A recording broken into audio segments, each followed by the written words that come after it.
Quando foi 5 e pouquinho, eu dei essa alternativa, mas tinha que ser meio autorização imediata, chamar para mais uma roda, ainda na luz do dia, porque eu não posso fazer um treco desse à noite, porque à noite é mais difícil você controlar. Lembra que ia tirar os reféns e depois eu tinha que entrar no presídio. Eu não queria virar um outro Carandiru. Só que teve um problema. O que aconteceu? Como eles ficaram inseguros com essa minha opção, eles começaram a escalar o meu pedido para autoridades aqui de São Paulo. Nem o secretário topou autorizar sem consultar o governador.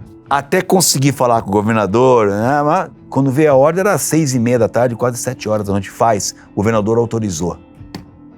Só que eu falei, agora não vou fazer. Como não? O governador autorizou, eu estou autorizado, mas a decisão tática é minha. E eu não vou fazer porque aqui não vai ter outro Carandiru, a sua tropa está aqui há 4 dias, os caras estão babando. Como é que eu vou entrar para tomar um presídio com a parte da minha equipe e o resto dessa tropa sem o meu comando, sem o controle de noite? Não vou fazer. Só amanhã de manhã. E vou mais além. Eles estavam há 3 dias sem comida. Eu falei, pode mandar dar janta pros caras. Não, de jeito nenhum. Não. Aí não. Falei, dá janta pros caras. Tô mandando dar janta pros caras. Porque eu quero que eles entendam que essa coisa ainda vai prolongar. E aproveita amanhã de manhã, da café da manhã também. Saí dali e fui pro quartel. Bolamos o plano. Selecionei quem ia entrar comigo, os 3. Vocês 3 que vão entrar comigo. Eu não quero que faça barba. Não quero olhar policial. Porque o policial tem um olhar, né? Falei, faz cara de... A gente brinca que é cara de patá, né? Faz cara de patá. E aí eu selecionei os caras e depois que eu selecionei, peguei esses caras e fomos no estande de tiro. Você imagina, dia 31 de dezembro, a minha esposa, nós tínhamos ganho um presente de um amigo para passar o Réveillon no Hotel Renaissance aqui em São Paulo, com o show da Ivete Sangalo. E eu tava lá no presídio. Fomos jantar no quartel, você imagina o jantar, a ceia de Réveillon nossa, né? Que suco. Olha, eu sempre falei uma coisa muito importante para todo mundo que trabalhou comigo. Eu falei, isso aqui é uma churrasqueira, cara. Se você é um cara carreirista, se você é um cara que quer ter aquela vida tipo voo de cruzeiro, aqui não é o lugar para você trabalhar. Aqui tem muita chance de você se projetar, mas o risco é enorme, cara. O risco de dar uma coisa errada é grande, né, cara? Aqui é tudo muito no limite, sabe, cara? 3, 2, 1, 2000!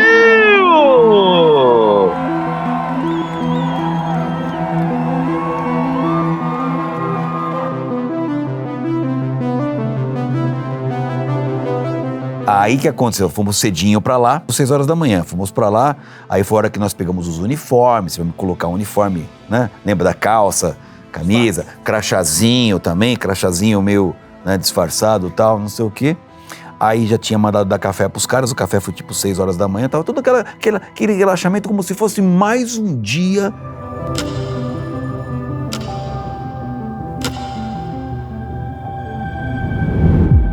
Foi quando, então, a gente deu início à operação. Falei para o Medina, que era o diretor do presídio, falei, agora você vai chamar para mais uma rodada, dá um recado lá. Aí começou a ser organizado essa rodada, né? E aí tava lá o China, tava lá os 3 comparsas dele. O China era um cara magrinho, sabe? Chama porque tinha feições orientais, inclusive, mas um cara... Como eu disse, um cara complicado, já tinha matado 7 caras no presídio e ele exercia uma liderança, inclusive nos líderes ali. E eu só vou startar a operação se eu tiver certeza que os 4 vão ficar no chão. Porque se tiver alguma situação de ter um refém na frente do criminoso e tiver um risco do refém, eu não vou atirar. Então não vai acontecer. O resto da equipe estava fardada, mais na retaguarda, com toda a estrutura para dar suporte para a gente caso necessário.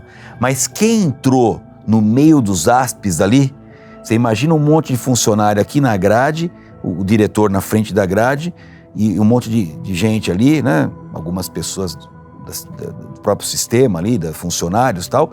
E nós 4 também igualzinho a eles, né?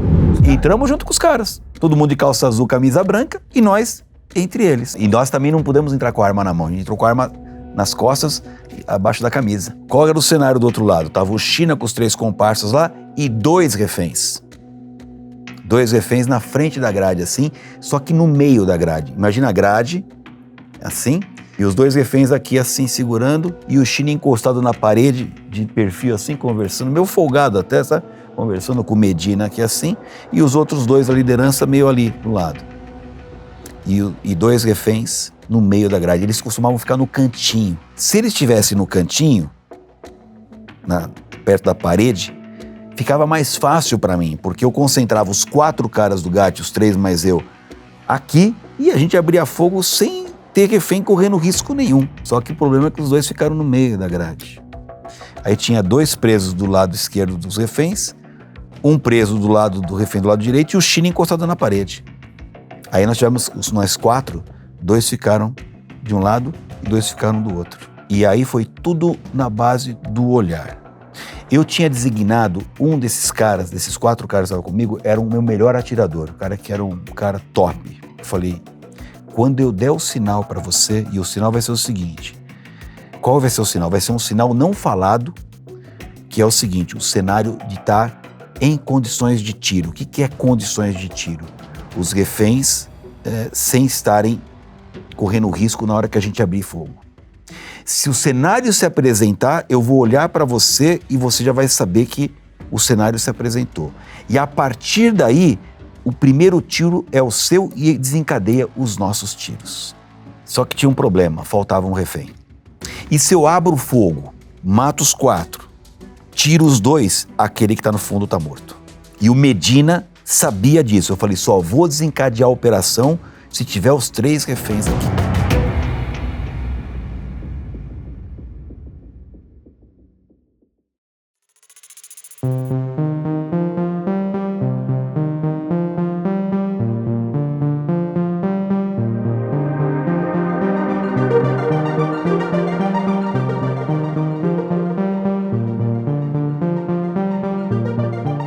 E aí acontece a coisa mais magnífica, né? O Medina, um cara muito preparado, jogou junto com a gente. E o cara que estava na gaiola lá em cima também estava de prontidão. E os que estavam aqui embaixo, ninguém sabia da gente.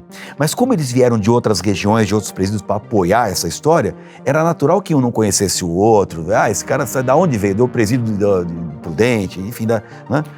E como a gente também fez aquela carinha de crachazinho, ninguém sabia, ninguém perguntou quem nós éramos. 2 criminosos aqui do lado esquerdo, 2 policiais meus ficaram do lado esquerdo. E eu fiquei do lado onde estava o China junto com mais um. É 100% ou nada. Então, é 4 caras caídos no chão. Só que faltava um refém. Aí o Medina falou assim, ô China, cadê o fulano? Que era o terceiro. Ah, tá lá no fundo. Pô, traz o cara aí, pô, tá os 2 aqui. Aí o China olhou para um comparsa e falou, líder, né? Traz o fulano. Aí veio aquele cara subindo aquele corredor, cara. Aí quando esse cara veio subir no corredor, a gente já ficou naquele nível, né, cara? E nesse meio tempo a gente já foi se aproximando ali da gaiola. Lá, descer um pouquinho. Ficamos meio perto assim, né, da gaiola. Não primeiro, não ficamos em primeiro até porque o nosso gesto poderia revelar. Então ficamos na segunda fileirinha, logo atrás de alguém, né? E já pescoçando ali. Aí o funcionário veio subindo, quando o terceiro funcionário subiu, ele colou junto com os outros 2 no meio da grade, assim, sabe? Aí ficaram os 3 juntinhos, 2 aqui, esse cara que estava do lado do China, na grade assim, também facinho, e o China de lado. Só que o China de lado não dava para nós, porque para mim e para o outro, porque o risco era enorme de não pegar no China. E aí ficamos ali de prontidão. Mas daqui a pouco, não sei o que aconteceu, cara. Do nada, o China estava encostado na parede assim, vira pra grade, fala, pô, Medina. Virou assim, aí ficaram os 2 criminosos de frente para mim e pro meu colega, e os outros 2 de frente. Eu olhei pro meu primeiro atirador, que estava do meu lado, ele olhou para os demais de lá, e aí a gente já foi tirando assim, sabe? E eu fiquei só esperando o primeiro tiro, que era no China, dado por esse cara, pelo meu companheiro. Quando ele atirou no China, nós atiramos os 4. Mas foi assim, coisa de... não deu um segundo, né? Aí os 4 caíram. Quando os 4 caíram, houve um tumulto, né? Porque ninguém esperava isso, nem os áspers desse lado e muito menos os presos. Os caras correram, que era a nossa expectativa. E os 4 caras caídos e a nossa preocupação, primeiro passo depois dos caras caírem, era extrair os reféns. O cara abriu a gaiola conforme programado e aí nós tiramos os 3 reféns. Mas teve um detalhe curioso. Os 3 reféns tiveram 3 comportamentos distintos. Um agachou. Um queria abrir a grade assim no muque. E o outro escalou a grade, cara, igual... Saldo da operação, 2 presos mortos, 2 feridos gravemente e uns 4 feridos levemente, porque alguns tiros escaparam e pegou gente que estava no corredor lá, pegou tiro na bunda, pegou tiro na perna. O China morreu. E aí eu tive um outro problema, né? Porque na hora que nós tiramos os reféns, os áspis que estavam desde o começo dessa rebelião ali, já no veneno, partiram pra cima dos corpos ali, dos que queriam se viciar, queriam bater, né? Eu tive que segurar os caras na bala, falei, pra trás, acabou. Volta a racionalidade, sabe? Aí chamamos lá o pessoal do resgate pra tirar os corpos todos, os que estavam feridos, socorrer. E eu me lembro que nós saímos ali do quartel, do presídio para voltar para São Paulo, já no dia 1, né, depois do Réveillon, já no dia 1º de janeiro, e até o campo de pouso lá, etc, nós fomos de helicóptero. Cara, a cidade fazendo as cenas pra gente, cara, porque o helicóptero foi em baixa altura e tal, né, e levando o pessoal do GAT de volta, você não tem sabe, a cidade em agradecimento, sabe, a galera, porque foi um negócio muito, muito fora da curva, né, cara, e pra mim foi uma das operações mais... vamos dizer, engenhosas, né, que eu comandei e numa invasão não convencional. Me senti muito orgulhoso de ter participado disso.